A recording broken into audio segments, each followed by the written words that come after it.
So pull that out if you haven't yet, and let's talk a little bit about the Mob Museum in Las Vegas. Now, of course, before that, we need to figure out where in the world is Vegas, because often when people think about Vegas, they think about this: the Paris Hotel, the Flamingo just up the street where Bugsy Siegel got his big start, across the road from the Venetian, the fountains outside the Bellagio. And there's just one problem: this is not Las Vegas. Now, a long time ago, the 80s and even before in the 70s, new mega resorts started moving to this open land just south of Las Vegas, and they did a really good job of associating themselves with Las Vegas. So frequently we think that this is the same thing because it's right up the road. It's where most people stay when they go to Vegas. It's where the really big casinos and hotels are, like the MGM Grand and Caesar's Palace. But the truth is, this is a place called Paradise, Nevada. It's just up the street. This is Las Vegas. And you've probably in this class heard me talk about what Las Vegas is before. It's a cool city to study only because it has a incredible deep history, but also an attitude that, unlike most places in the United States, has to include a lack of caring for old things. So they certainly keep some old things. They do have protected buildings, but it feels like, as we'll see, everything in Vegas gets torn down eventually, and they just presume that. All right, so this is a picture from 1985. Things have changed a lot because around this time, when this image you're looking at was glitzy and glamoury and high tech, those big mega resorts started to be built just south of here. And they were on a whole nother level that this started to look like Christmas lights. It looks kind of old and janky now. Now, I do want to take you through what Fremont Street looks like now. This is the Plaza Hotel. If you've ever seen Back to the Future, that's the image they use for Biff's Pleasure Palace. The Circa you're looking at here is actually the newest hotel, and it replaced a building that was almost 100 years old. That's really unusual in this part of town, but they are lately always trying to renovate and keep tourists coming up north. Because as we'll see today, the story of the Mob Museum was more than just the story of a building getting used. It became about the north side of town, which is this space. Now, this place is the spectacle of spectacles. It's outdoors. It's 110 degrees for a lot of the year, and it is just bananas busy. Everywhere you look, there's food and drinks and screens and lights. And then you look up to see the sky, and there is no sky. There's a high-definition screen playing graphics all day. And if you think this is bad, when you get to the night, man, it's on a whole nother level. It is barraging you with all sorts of messages. And a lot of those messages use strategic communication to get you to buy a product.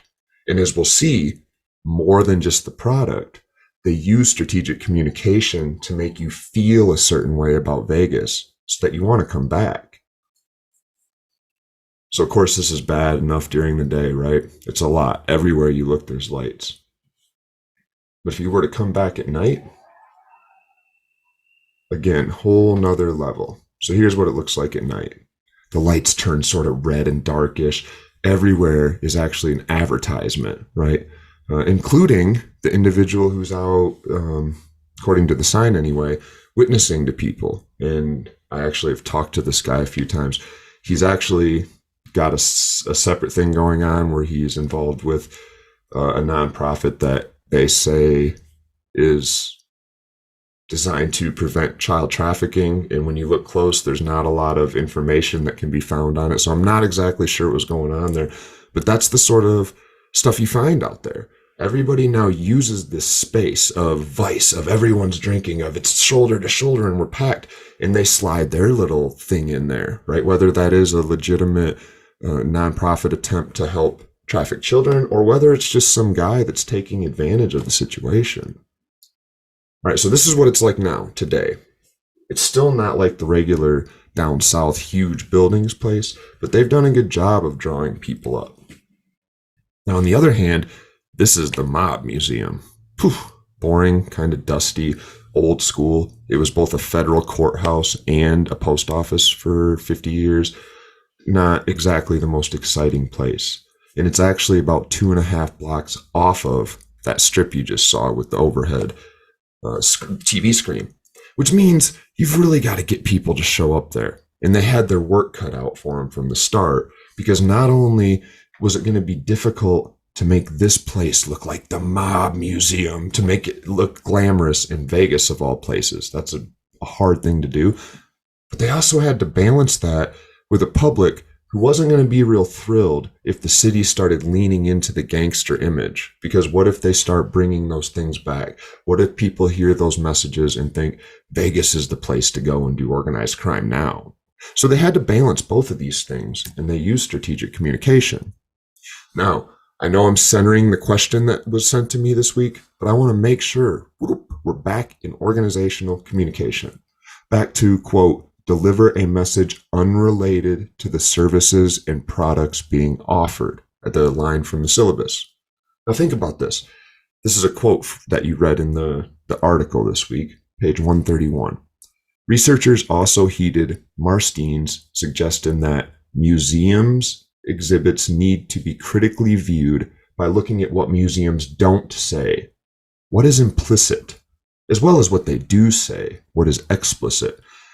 This is about selling a product that is totally unrelated to your product. And as we'll see, the Las Vegas Mob Museum did just that. They weren't just selling tickets to the museum, they were selling the city. They were selling the north side of the city. And this was good news, because as soon as they had organizational connections, people that could benefit from what they were doing, the organizations got bigger. And you'll notice that people sort of joined in on this. The mayor, as we'll see in a second, that started using that space for their organizational ends. And often they weren't selling the original product either. They were selling an image, a story, a desire to get people to come visit their city, because if people stop coming to visit their city, they're in big trouble. The city runs on tourism. So they wanted to show their devotion to the city. The mayor, who was a mob attorney for all those years, fit very well with that, right? He's legitimate now, but he knows what this town used to be like, and he can talk about it like it's history without glamorizing it too much. You got to show the customers and the public your heart, not just the product. That's important too. The Mob Museum has to be legit, but to get people to go there, you got to tell them a story. All right, so let's back out and talk briefly again about the north side. It was really built up in the 1990s when they first put that big screen over the top that we just saw a minute ago. And it was updated to high definition, although they had to do that again 2 years ago. But in the early 2000s, they updated the screen so it could stay on all day and you could see it. This brought guests back. But here's the problem. The MGM Grand, Caesar's Palace, the Venetian, the Luxor, the Big Pyramid, these mega resorts down the road all started running cheaper room ads. They do this actually strategically by adding a fee called a resort fee to everybody's price of the room. So it's a $30 room, it's a $50 resort fee. No big deal, right? Yeah, right. Nonetheless, these huge rooms that are brand new carpet with huge casinos are down on the other end. The north side, even though they had the TV screen overhead showing graphics, they're in trouble. People aren't coming there as much. They're going to the MGM Grand. So the museum starts this strategic communication campaign that we all read about, and they realize right away, to really put this thing together, we need money. Now, of course, they're going to have to sell their product to the federal government and the state government to get that money. That's them trying to get a product or to get somebody to buy their product, right, to believe that they're worth that money. But they also have to sell themselves to the public as a good idea, and therein lies the problem. Part of this, speaking of strategic communication, the Mob Museum is not the name. So hopefully many of you also noticed they used the name of the company itself as a shout out to anybody reading paperwork that would say the National Museum of Organized Crime and Law Enforcement. Way nicer sounding than mob and equally balanced with law enforcement. But here's what's going on as they're trying to put it together. This is Las Vegas, by and large. That city I said never thinks things are antique or worth keeping. Everything will be demolished eventually so we can build new stuff. And by this point, the demolitions of hotels, like I'm showing you right now, had actually become a bit of its own tourist attraction. People would come to Vegas to see their favorite hotel destroyed to build the next big hotel. So this is down south. They're rebuilding even bigger now, right? Not only that, strategic communication said, instead of what happens in Vegas stays in Vegas, maybe we could get people to bring their kids. Because if they're coming here to leave some terrible experience and do something, out of the blue that they shouldn't be doing at home, they're not going to bring their kids. But if we can get people to bring families here, cha-ching. So the strategic communication people added shopping malls that you have to walk through, sometimes for like half a mile to even get into the casinos.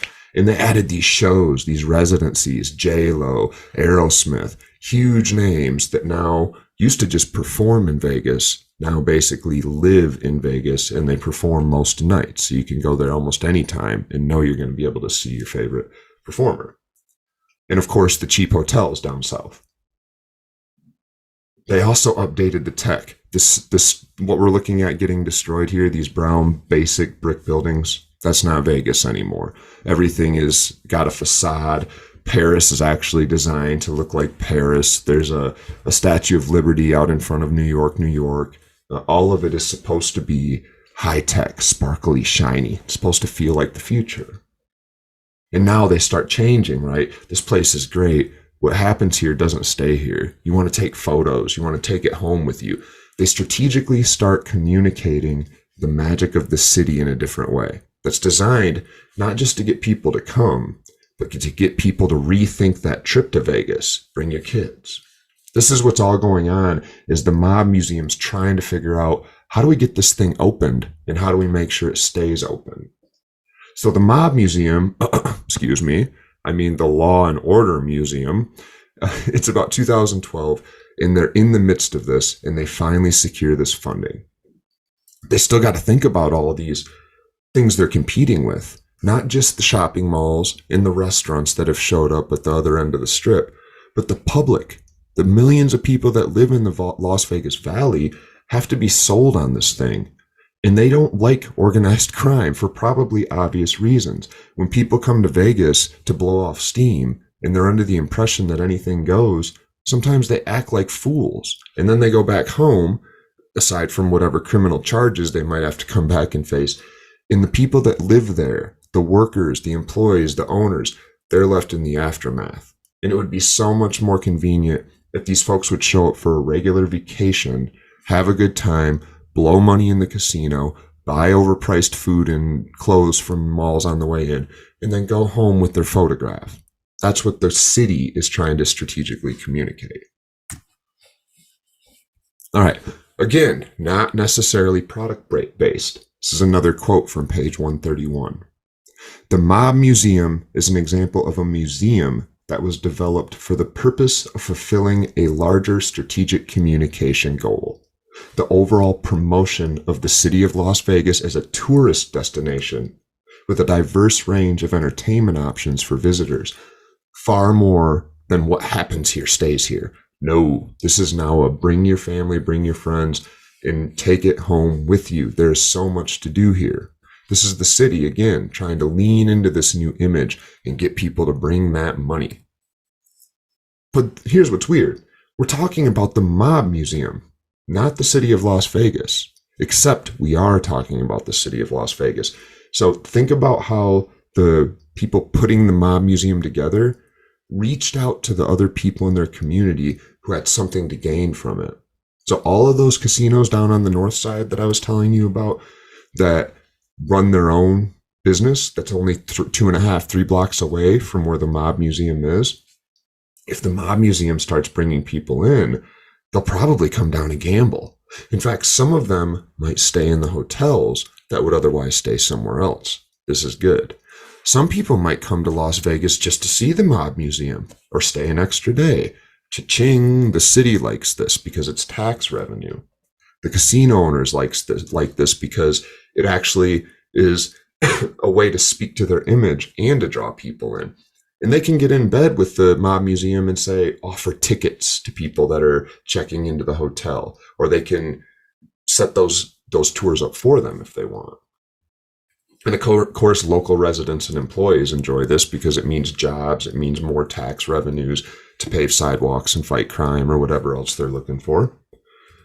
And tourists. So now let's step back and think about PR. What did this look like when Las Vegas, the mob museum, tried to get out into the mainstream media world using public relations in Las Vegas? And it didn't work as well as you would have hoped. You would think, mob museum, this will get tons of coverage. It didn't always get tons of coverage, but they did manage to find a recipe to get the local news talking about them, and as we'll see, to get the national news to talk about them. Well, to all the Godfather, Goodfellas, and Sopranos addicts out there, we have an offer that you can't refuse. Here comes a chance to experience the mobster roots of Sin City firsthand. And you don't have to worry about sleeping with the fishes later on. KTLA's Dave Malkoff has more from Las Vegas. We come from a unique background in Las Vegas. We were founded by the mob. Guys who used real guns and meant business.